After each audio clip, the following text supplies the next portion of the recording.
Good afternoon, everyone. Welcome to Business Health Workshop number 4, which today is about how directors run a business. So this is the 4th in a series of webinars that we've done, and this one is basically about how to work on the business, not in it.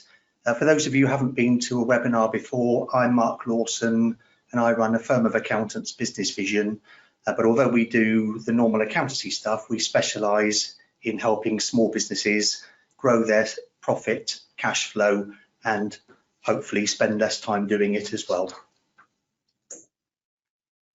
So we used to, a few years back before COVID, do many live seminars in Plymouth, and we're hoping that sometime hopefully next year we might get back to doing that rather than online, because I think everybody's a little bit exhausted with online meetings, and it allow people to see each other, see us, and do a bit of networking as well. So we'll keep you informed on that.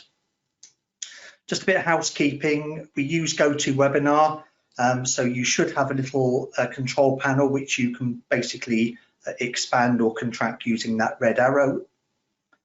There's also at the bottom, hopefully, a workbook that you can download and access. That will have all the slides and spaces to take notes if you want to.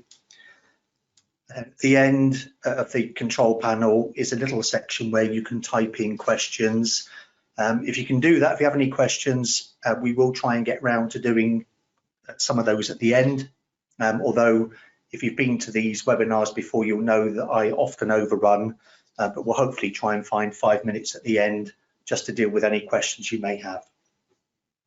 So before we get into the main subject, I just want to clarify a couple of key points on words I'm going to use today, because it might give you some sort of concern.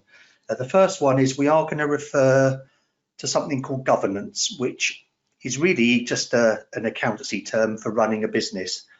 The more popular term would probably be managing, so management of a business, and I've deliberately chose not to use that, and for reasons that will become clear as we go through today. And that's because managing a business is actually a manager's role, and today we're talking about the managing director, so the director's key role, so the person at the top, and they shouldn't be doing managing at all. Managers should be doing that. So I've specifically used the words governance, but if you just think of it as top end work, it will become clear as we go through. So that's deliberate. And the other deliberate one is I am going to refer to shareholders or business owners separate to directors. And it's for the same reason that even though they're often, for everybody here, going to be the same people, so you might wonder why I'm making a differential. It's because the roles that go with those two names are completely different, and again that become obvious. So shareholders and business owners actually own a business, directors run it and do the governance, and it's that we're talking about today, obviously for the benefit of shareholders and owners. And in a big business, those are two completely separate areas. Managing directors and CEOs do run a business for profit for the benefit of shareholders, so people like British Gas, banks do that. Small businesses, most of the time it's the same people, but if I refer to them as different names and as different people, that's because the roles are different, and ideally you should start to get into a slight schizophrenic area where you see yourself as those two people separately because they do different things. So agenda today, as I say, we're going to run for about 45 minutes with 5-10 minutes at the end for Q&A. In reality, I do get overexcited about these things, so I might run on another 5 minutes, but we'll try and keep it as close to that timetable as possible. So we're just going to run through initially with all of these webinars. I'd like to explain why this is a subject, why it's important, so that you get some buy-in, and then we go through what is it, what does it mean, so what is good governance, and then we'll go through some specifics, how-tos, and what you actually have to do, and that starts with looking at the 10 hats organization. We'll then go into the 4 pillars of what governance involves, And then we're going to look at something called the governance plan, which is very much about how to do governance, and meeting rhythms, which will make more sense when we get there. And then at the end of it, as always, we'll touch on your next steps, what you need to do next, because with all of these webinars and learning systems, it's absolutely vital that you take action.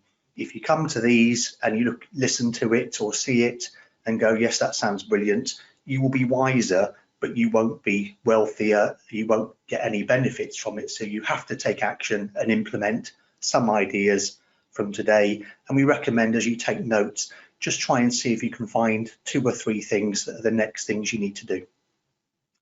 And then lastly, we'll highlight some areas where we can help. So these webinars are very much about information and training. They're not sales pitches, but the reality is we can help businesses with these things. So we'll highlight a couple of those at the end, and a couple of them are free. So by all means, take advantage of that. And as I said, at the end of it, we'll hopefully get to the stage of Q&A. Okay, thought for the day. We will start off with a little thought of the day. This is from Richard Branson, who most of you will be aware of. And he just says, a big business starts small. So I think one of the things that you might get trouble with today is thinking that the stuff I'm talking about relates to big, 500 employee companies, multi-million pound companies. And it's very important that we get across that it isn't. It's about every size business right from the beginning. If you can get into the habit of these things from the beginning, great, and that will put you in good stead for the future. So all businesses start off with the first sale and then they grow. That's the reality.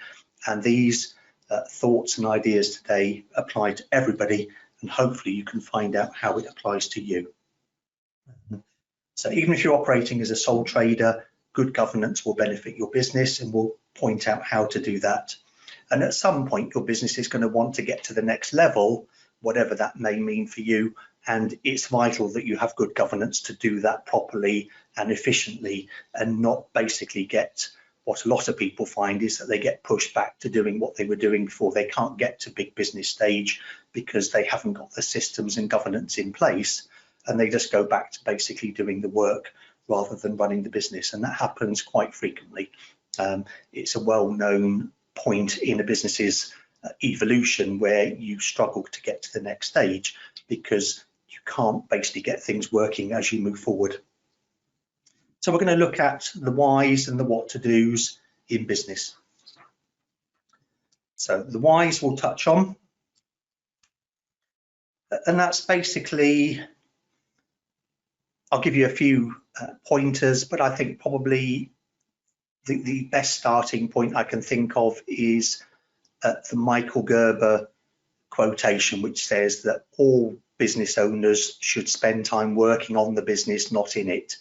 And hopefully today we'll explain exactly what those two things mean. If you haven't read Michael Gerber's book, The E-Myth, that's E-MYTH Revisited, strongly recommend you do. I think it's the first book that any business owner should get familiar with. Very practical, very down to earth, and very easy to read. So it's all based on that.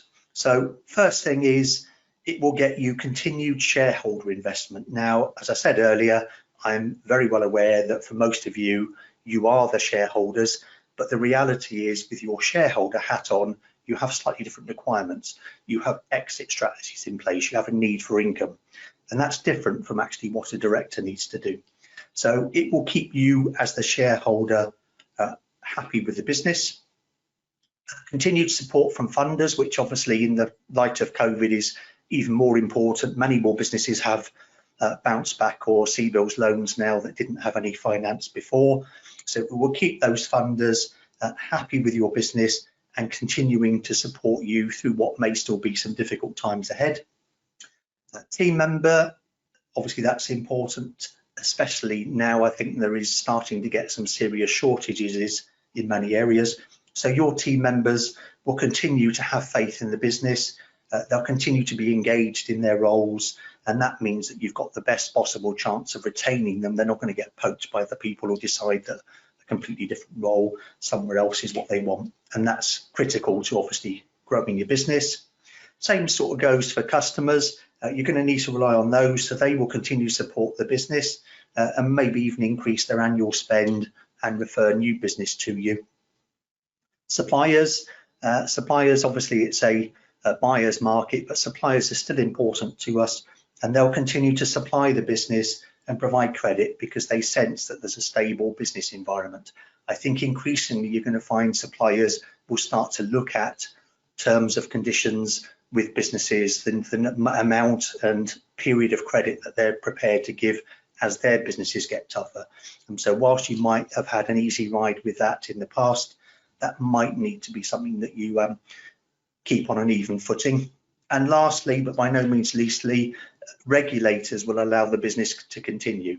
So in the light of COVID, people like the tax authorities, HMRC, councils, they're obviously going to be looking to fill their coffers. And the big problem compared to all those other people we've mentioned is that they have very little invested involvement in your business. They don't see that the success of your business in any way fulfills what they need to do. Obviously on a global scale it has to, because if nobody pays tax, then HMRC and the Treasury fail completely. But as a one-to-one business, they are not going to be invested in your business at all. So it's important that basically everything is done at the right time, in the right way, and that cash flow and finances allow all the payments that need to be made on time. So moving on from that, what is good governance? So good governance is really just about structuring the business in the right way, controlling a company with a view to achieving its long-term goals. And part of today will be about making sure that those goals are understood and set. Lots of businesses just plow on doing stuff hoping it's going to get better, but it's key to have goals, so it helps you achieve those. And it basically also keeps, as we said before, all the stakeholders in the business happy and comfortable with the way the business is run, right from the shareholders down to creditors and suppliers. So really the effect of good governance is the realization of your vision and purpose. So in broad terms, it just gets you where you want to get to. It gets you from A to B because you'll be defining B, and the whole thing will get you on an even keel along that road. And it's never too soon to start that, as I mentioned at the beginning. If you're just a one-man band and you've been in business for a month, the fact that you're here is great, because often that will take many years to know that this is the sort of thing that you need to be attending. But also the whole structure of today is something that you need to pay attention to, even at that early stage. So measurable benefits, I think, are that there will be better execution of business opportunities. So as things come along, the business won't be run on an ad hoc basis. It will know the things that it's trying to look out for. It will recognize those. It will have time to recognize those, and it will be better placed to take advantage of them. It enables better support from funders, so you'll be able to raise money when you've got opportunities to exploit, and your banks and lenders will obviously be happy to go along with that because they see a sound, solid business going on. And also you'll have a bit more time to do these sort of things. I think in most businesses, small businesses, the directors are running around like headless chickens to a large extent, and they're often doing the doing stuff, not the governance type stuff. And that goes back to starting up in business. I think a lot of people who start up in business do so in a business that they've done as a worker before. So a person who works as a hairdresser in a hair salon eventually decides that they'll go and start their own hair salon, make a bit more money. A plumber who's worked for a big plumbing company might decide that they can make more money because they can see their charge out rates and decide to go on their own, and so on. But the problem with that is all they know how to do is the doing stuff, and that is typically where they spend most, if not all, of their time. And we're trying to break them out of that routine, if you like.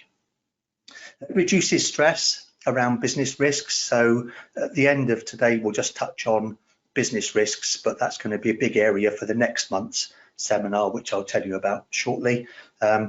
I think increasingly on the back of COVID, people have realised that business risks can be varied and real, And the more you can eliminate those and be on top of them and control them, then obviously the less stress, the less sleepless nights that trouble many business owners.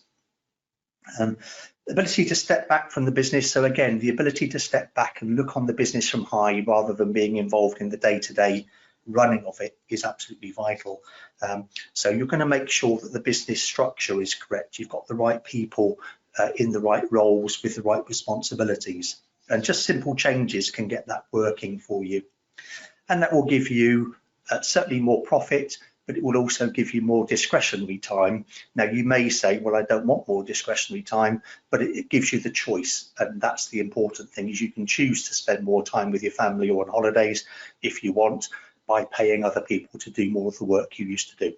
Or you can just make more profit and carry on doing the same work. But a choice is important rather than being forced to work that hard. And maximisation of business value, which is really the whole point of being in business. If you read Michael Gerber, he will say that the only point of being in business is to basically build an asset and sell it. That's not how most business people act, but it's certainly part of it. Is there needs to be something at the end, as well as obviously enjoyment and money and time during the business as well. And a lot of business owners will get confused about where their governance role should be.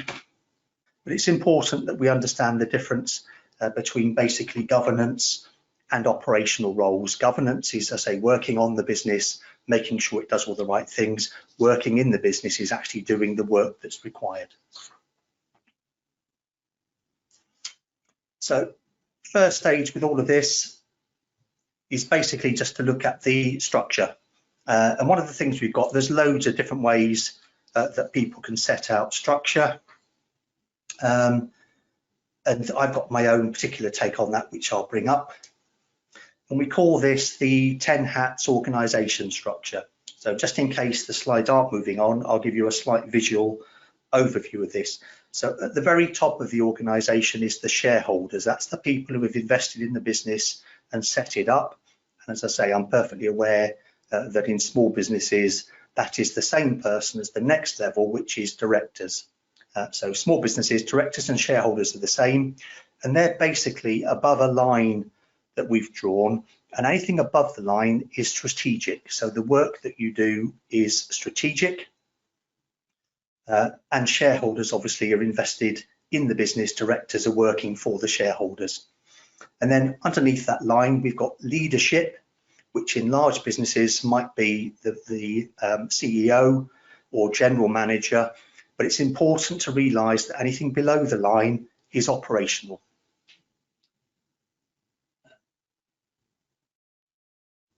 So below the line, operational, and then you've got effectively a general manager, operational, and they control everybody on the bottom row, which if you look at some organisation structures, there's maybe only 3 headings, and that's basically operations, sales and marketing, and finance. So effectively, you've got to make it, you've got to sell it, and then you've got to get paid for it. I've got 7, and you can reduce that or whatever. It doesn't particularly matter, but it's important to realise that these are all operational roles. So we've got product or service development.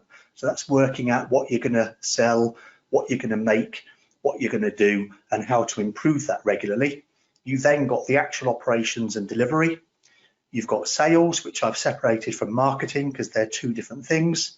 Then you've got finance, which is collecting the money, making sure the finances are working, budgets, etc. Then you've got admin and technology, so that would probably include IT departments, etc. And lastly, HR, human resources. Now, it's important to realise with any organisation chart, especially for small businesses, that often you as the business owner will be in many, if not all of those boxes. And obviously when you start out as a 1-person band, you will be. But the key thing is, even as a 1-person band, that you understand that there are different boxes that you're in, and you're effectively wearing 10 hats. So each time you're wearing a hat, you need to understand what that hat means you have to do. And today is all about what you have to do as the strategic above the line role of director. So just going through the functions, obviously leadership is to make sure the plan that the directors have, the governance plan, the leadership is supposed to make that happen. The product or service department basically creates the products or services. The operations department is to generate cash from doing the doing. And then basically marketing generates leads and sales, and finance, as we said, manages the cash. So there are different roles there. I'm not going to go through those in great detail, but I think that's quite a useful little graphic for how an organisation structure works. And if anybody wants that, we've got quite a nice little handout, which is exactly the same as on the screen. Just type into the Q&A or the chat 10 hats, and we'll get you a copy of that after today's session.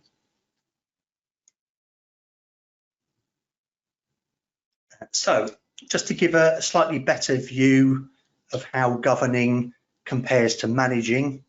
So we said that one is above the line, strategic is governing, doing governance work, and managing work, being a manager, is operational and below the line. So basically governing is to set the vision and determine what needs to happen to get them. So it's very much a thinking role, and strategic. Managers are basically implementing those strategies, so they basically do the things that achieve the goals that the above the line governing person has done, and actually achieve that vision. And on the right there, we've got basically some headings of what managing means. So it's on track to achieve goals and getting the performance of the 7 departments. So the general manager will control the 7 departments and then report back to the managing director, the governance person in charge. And their roles are to determine the purpose and the aim of the business, to create effective governance culture, and we'll go through that in a minute, holding everybody to account, so making them responsible, and creating effective compliance, so making sure all the things that comply with all the governing bodies is working. So we'll just look at the 4 pillars of governance, which we just referred to on that previous slide, and just go through those in a bit more detail. So on the left, we've got purpose, and that's really about what some people call the vision, about what the business is there for, what's its main aim in life, what's its goals, and how does the director think that the business is going to get there. And that's quite important, obviously, because that sets out the whole road trip. Then we've got second one is culture, and that's to make sure that the team works together and effectively with the right issues at the right time in the right way. It's a culture that sort of welcomes challenge, open debate, candor and trust generally. Doesn't necessarily mean that everybody decides how the business is going to work. It just means that everybody's involved in decision making. They're not actually all decision makers, otherwise that would be chaos. And if anybody's interested in that side of things, probably the best business I've come across in reading is a company called Zappos. That's Z-A-P-P-O-S. And that's was an American company selling shoes online, and they were told that that would never work because the main people who buy shoes are women, and they would always want to be feeling and trying them on. But they become a very, very successful big business and eventually sold out to Amazon. But if you read about how they run their business, the culture is just phenomenal and completely different from most other businesses. As an example, I'll just tell you how they recruit. So most of the people who work there are working in customer service. So they're basically in a big room with hundreds of other people on a phone, dealing with customer queries and complaints and orders and stuff. They're just talking to customers on the phone day in, day out. And when somebody is recruited for that job, which is relatively low paid, the Zappos is based in the Nevada desert, so basically Las Vegas, that area. So they basically get the person, if they're not in Las Vegas already, they fly them in, they meet them at the airport, they then take them on a tour of Las Vegas for a day, take them out with members of the team that evening, put them up in a swanky hotel. Then the next day they actually do the interviewing, and that would involve meeting more people from the team and so on. And once that's done, at the end of that day, they then take them back to the airport and fly them away again. So that's a big process just for recruiting a fairly low-level role. And the whole business operates in that sort of way. After 3 months, once they recruit people, they then basically offer them, I think it was $1,000 to leave, on the basis that if the attitude wasn't right, they probably take the $1,000 and run, and Zappos would be happy with that because they wouldn't want them to carry on. If they don't take the $1,000, it means they're going to be good for the future. So if you can get any books on Zappos, I say the managing director of that, I think he was called Tony Shui, you know, very, very clever guy, and ran a very, very good business with fantastic culture. Accountability is the third pillar. So obviously everybody has to be accountable to what they're doing. Otherwise, the managing and setting the goals isn't going to work out. So everybody has to understand the purpose and the strategy that's going on. There has to be communication by the management downward, and everybody has a clear plan and they know their position and what their role is within that structure. And the last one, as we mentioned before, is compliance. So it just really means that the company remains solvent and able to pay its way with government bills. It also means that it has to make sure it's got accurate figures so that everything it files is accurate and isn't going to cause any risk. It complies with any particular specific legislation that applies to that business and any regulatory bodies, associations, and so on. So those are the 4 pillars. So we're now just going to look at, very briefly, because we can actually send you this or do this for you, you need some sort of structured work schedule. So we need to know how to implement a relatively simple governance framework. We understand that generally you're going to be a small business, so this doesn't need to be overly complex, but we need a simple schedule of projects and actions that's going to achieve what I've been talking about and move you from being reactive, where you just do stuff because things happen and then you have to do something about it, to being proactive, where bad things don't happen because you've been looking at it in advance and controlling the way the business works in the way we've talked about. Now, just to recap, because this next bit's quite important, is you may still be asking, does this really apply to small businesses? And the answer is categorically yes. You don't have to be a big business for this to work really well. You will benefit from it, and the more you can get into the mindset of it, the better the future will be for your business. So I say, even if you've only been going a month, it is absolutely important, but clearly in the early stages, you don't need to do as much of this as you might do further down the road. So it's gradually growing into this in a way that it does actually move the business forward. So what we've done is we've identified the sort of projects and actions that need to be done each year. So we've done it on a yearly cycle, and the aim is that opportunities are realised and risks are managed, and worked out the best time in the year that is typical for those to take place. So if you can see this, this is basically just a straightforward calendar. I've assumed that it's a year end of December, but you can obviously tweak this to suit your own particular year end. So going down the left, I think the critical thing, and if you were just going to dip your toe into this as a new or small business, this is the one thing that I think is absolutely essential, and we've talked about this in previous webinars, is the business plan. So you need to basically create the business plan and review and update it on a quarterly basis. Now, for very small businesses, that just really needs to be a one-page business plan with some key numbers in it. And we do that for many of our clients with KPIs. So what that involves will vary depending on the size and age of the business, but some form of business plan and a review of it, because there's no point having a plan if you don't actually check during the course of the year whether you're going according to that plan. So won't go into that in great detail because I said we've covered that with many previous webinars.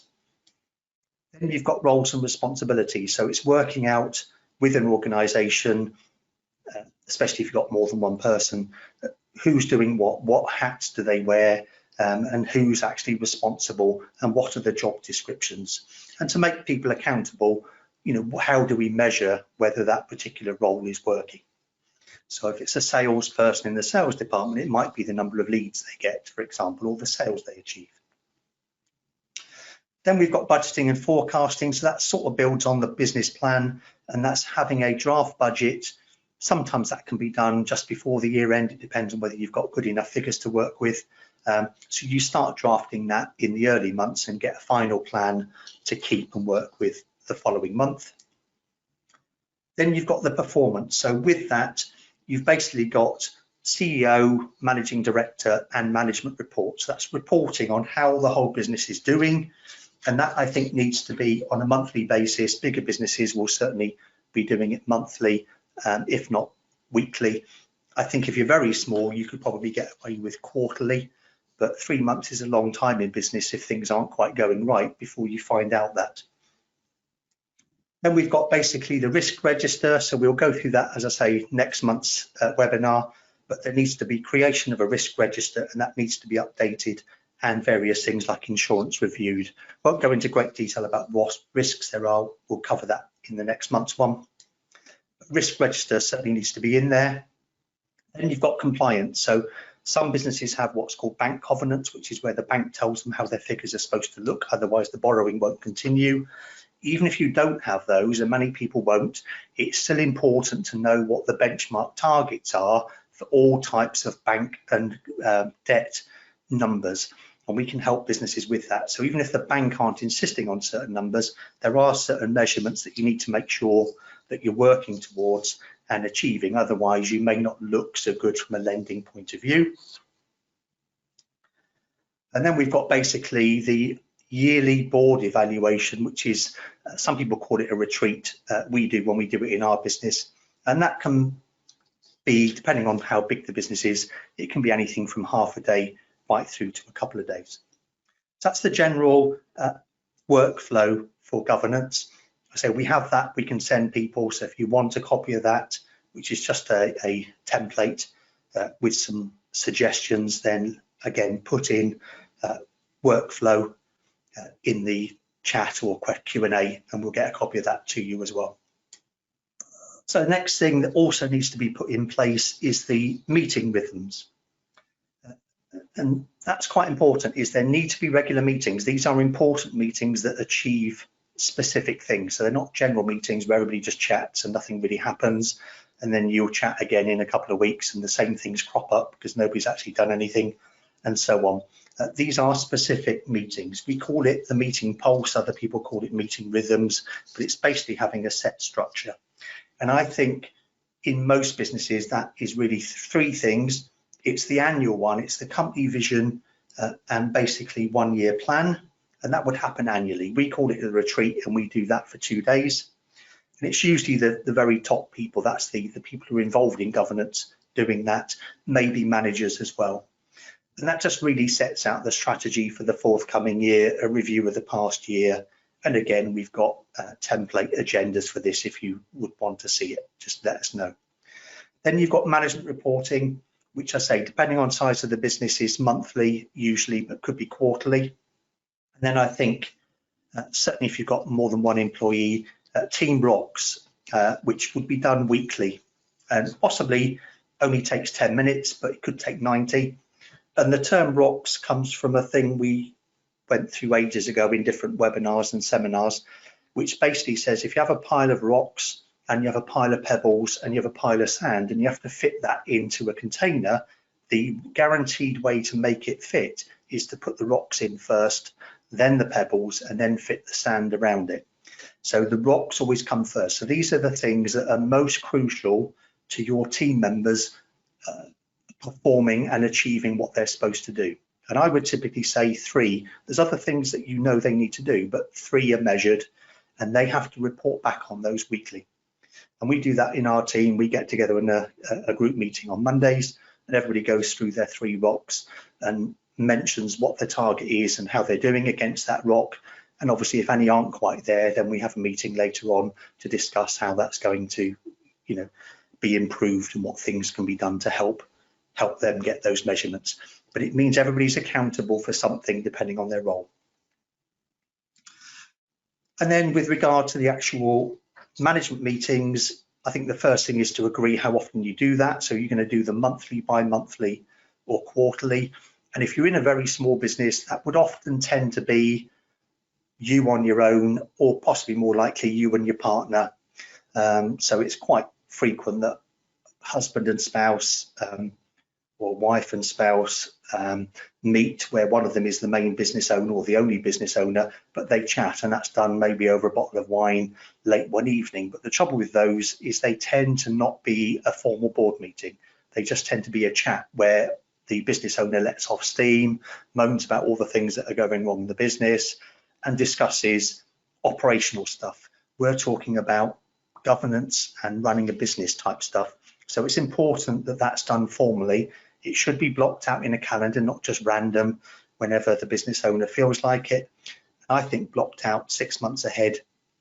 And obviously a time set aside where we know how long it's going to be. We have a specific agenda. We have all the supporting reports collected in advance. We can minute those meetings and let everybody know what the outcome is and who's got to do what and by when. So a good meeting, not just a random chat. And again, we've got an agenda for that, so I won't go through this in great detail, but this is basically how I think a general board meeting or directors meeting would be set out. And again, if you want to type in board meeting agenda into your chat or Q&A, I'll make sure you get a copy of that. But it doesn't matter what form it takes, as long as it's got all the key things in there somewhere. And then it's also about developing skills as the main director. So if you're going to be doing governance, there are certain skills that you need to develop and encourage, because as I said earlier, the skills you generally have when you go into the business are the skills to do the operational. You know how to do the doing because you probably did it in an earlier environment when you were working for somebody else. So there are some key skills. The first one is to understand the financials. I think that is one, and I would say this as an accountant, but it's one that isn't where it should be. I think business owners think that understanding financials is the accountant's job. Absolutely not. It's the accountant's job to explain the financials and get you to understand what's key and how things are going, but not to delegate responsibility. And we did do a webinar last month, which was called Know Your Numbers, where we went through some understanding of the figures, and that's actually on YouTube. We recorded it. So that's available now free. So again, if you didn't attend last month, or you did and you want to see it again, or you didn't and you would be interested, just again put in Know Your Numbers and I'll get you a link to that on YouTube. Or you can just search our YouTube site, which has loads of webinars recorded there on different business growth subjects, and the YouTube site is under the name BVision IFI, BVISIONIFY. So understanding yourself and others. So basically, this is basically knowing your strengths and weaknesses. I think most business owners feel that they have all the strengths and everybody else is struggling to get there. It's not normally that way at all. Business owners usually have certain strengths, and that's why they're business owners. They often have weaknesses, and usually that's things like finishing bits off. So they're quite good with ideas and creative, but they're not necessarily detailed people that will then sit there for ages and actually finish everything off to perfection. And that's fine, because you'll have people that can do that for you. So understanding that, and also understanding your key people and what drives them. You know, are they money orientated? Are they praise orientated? Are they time orientated, family orientated? All those things. What's their characteristics? Probably the best way to do that is to get them profiled. I always recommend recruiting, and just at any point in a business, to profile everybody, including the business owners, and just get an idea of what type of people they are. There's no right or wrong type of person, but if you understand what the type is, you can obviously help them run in the business better. Planning, so focus planning, we've already talked about. So make sure that we know exactly what the plan is and how we're going to get there and what to delegate. Directing, so basically making sure that others are directed and they are orchestrated, if you like, into doing the right things in the right way, understand exactly what their role is in the organization. Managers is to ensure that the performances achieve the desired outcomes. So a manager, which is to say underneath a sort of director, really, but managing involves giving people outcomes not tasks. So you let them know what it should look like when it's done, just not what to do. And that's important. And that means being comfortable in taking the risks of letting other people maybe come up with solutions. So if they can find a way to get to the end position without necessarily doing the task you thought of, then that's fine. And that ultimately helps people take responsibility. Leading, so leadership obviously is a skill in itself. So people need to know that there's a clear purpose and vision. And teaching, so passing on knowledge, and again, in reverse, one of the key areas for team members is to learn. So it's up to the government side of things to teach those people what they need to know. Teaching and learning doesn't stop, once you've finished being a child. Okay, so that sort of covers a lot of the areas. I'm hoping that will make sense and that you can apply it to your own particular scenario. And I'd be very happy to chat to anybody who is struggling to do that, because the key bit of today is to make sure people realise this is about any business. This isn't some highfalutin things that you read about in textbooks. This is very practical, and hopefully I've explained some of the down-to-earth practicalities of it. But if you're struggling, quite happy to have a chat with anybody. So I mentioned before that there is a part 2, and that's going to be, it's on the governance area as well, but it will touch on different things, and that's on the 26th of August, same time. And we're going to be looking there about how you get commitment from the team. We're also going to be looking at the 4 pillars in a bit more detail and frameworks, but particularly we're going to concentrate on something called the risk register, which is basically working out how you can avoid anything bad happening to your business, whether that's financial, whatever, mental, physical, all those areas. We will come up with a risk register, and there will be a free copy of that available to dish out at the end of that. So next steps, I think, as always, focus on what we've talked about today, focus on the benefits of good governance, and see if you can come up with a few ideas of things to do, ideally at least 3 bits to take action on. And I say, if you're struggling with that, I'm always happy to help run through that. Commit to the next webinar, because it is the second part in the same sort of subject area. So it will hopefully finish off that area and finally make complete sense out of everything and cover the bits that we didn't go through in great detail today. And that's, as I say, on the 26th of August. And seek help from us if you need it. As I say, there's lots of free stuff as well. So the general things that are available, but you can chat to us about anything that you want. So the annual governance work schedule we can send you, and that's a very detailed, well thought through, it took a huge amount of time to create a schedule on what exactly you need to do, and that's free, just need to ask for it. We can do some actual governance planning, so we can do all this with you. I suspect that might be for businesses of a certain size, and the cost from that can be quoted, but they run from about £150 per month upwards, depending on exactly how much we have to do. And any complimentary meeting over the phone or in the office these days, we can do that up to, as I say, 60 minutes of chat about whatever you want it to be is completely free as well. That's partly because we do seriously want to help small businesses succeed, but we also believe in what goes around comes around, and those sort of things may lead to further work or clients further down the road, but there's absolutely no obligation when you attend that meeting. So questions, I'll just check if there were any.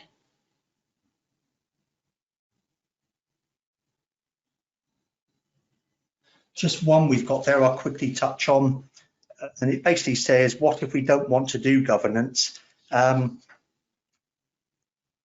couple of bits on that. I think hopefully from what I've said today is you'll get the need to have governance if you absolutely are against it. So if you basically go, I'm a hairdresser and I just want to do hairdressing, or I'm a plumber, I just want to do plumbing, or whatever, I get that. But the reality is just doing the doing stuff is unlikely to get you to as good a place as businesses that run properly with governance. If you absolutely have to, then there is no reason why you can't delegate governance. So you can actually have somebody in the organization that sits in the managing director's chair, even if they aren't a company director. So if you're absolutely against it, you can find somebody who could do that for you. But I think if you do that, you have to be prepared to realise that they're actually setting the strategy and making everything work, and you're then going to be doing the doing underneath it, which is not necessarily where you expect it to be when you set up in business. So I think it can be done, but I'd look long and hard about the reasons why.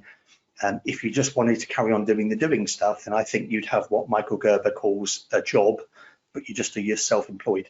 So you're still doing what you used to do, but you're just basically doing it in your own name, and you may be making a bit more money, but you've certainly got a lot more stress and a lot more risks involved, and you may not even be making more money when you work out how little holidays or how many hours you're working compared to what you did when you were employed. So I think long and hard about whether that is a genuine role, because it really gets down to whether you want to be running a fully successful business and whether you want to leverage it up to make more money and get more time and have a sellable business at the end. If you're just doing the doing stuff, the reality is you'll probably find it hard to sell that further down the road.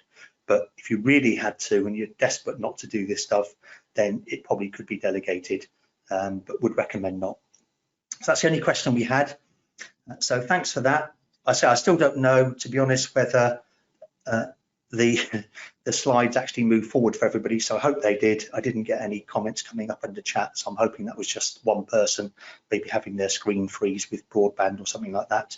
But having said that, the slides can be downloaded from within GoToMeeting. There's a little place there where you can actually download the worksheets.